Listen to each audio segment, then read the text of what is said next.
আরে সব বাচ্চারা তো স্কুলে যাচ্ছে, সে কোথায় লুকিয়ে গেল? একবার পেলেই আমি তাকে দেখে নেব। আরে বাড়িতে কেউ আছেন? আরে ভাই সাহেব, কি হয়েছে ভাবি? আজ আমার বাড়িতে ভান্ডারা আছে, আপনাকে আপনার পুরো পরিবার নিয়ে আসতে। ভাই সাহেব কি বলবো, আজ আবার দাদির বাড়িতেও দাওয়াত আছে, তাই আমি আপনার বাড়িতে আসবো না। ভাবিজি, আপনাদের দাদির বাড়িতে কয়টায় যেতে হবে? ওদের বাড়িতে আমাকে 12টায় যেতে হবে। তাহলে তো আপনি আমার বাড়িতে আসতে পারবেন না, কারণ আমার বাড়িতেও তো 12টায় আসতে হবে। আচ্ছা, কোনো সমস্যা নেই। আহা, আরেকটা দাওয়াত পেয়ে গেলাম। আরে মেয়ে, তাড়াতাড়ি নিচে নেমে আয়। আরে দাদি, আসতে এত দেরি করলে কেন? চুপ, ওসব ছেড়ে তাড়াতাড়ি চল, পালাই। চলুন দাদি। দেখো, কেউ যেন বাইরে থেকে ঢুকতে না পারে, আমি থাকতে এই বাড়িতে কেউ ঢুকতে পারবে না। আরে আঙ্কেলজি, কোথায় ভান্ডারা হচ্ছে? আরে তোমার মা তো বলেছিল আসতে পারবে না, তুমি কোথা থেকে এলে? মা বলেছে, আমি তো বলিনি। আচ্ছা ঠিক আছে, তুমি যাও। আপনি বাড়ি যান, আমি তো আর দিন।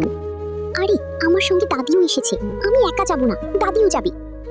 আচ্ছা যেতে দাও, কতই বা খাবে। ঠিক আছে, যান। চল দাদি, আমি এত খাবার চুরি করে এনেছি, পরে খাবো। হ্যাঁ দাদি, আমার ব্যাগটাও মরে গেছে। এই ছবিটাকে সুন্দর মনে করলে ভিডিওতে লাইক করে চ্যানেলটাকে সাবস্ক্রাইব করো, এরপরে আল্লাহ লিখো।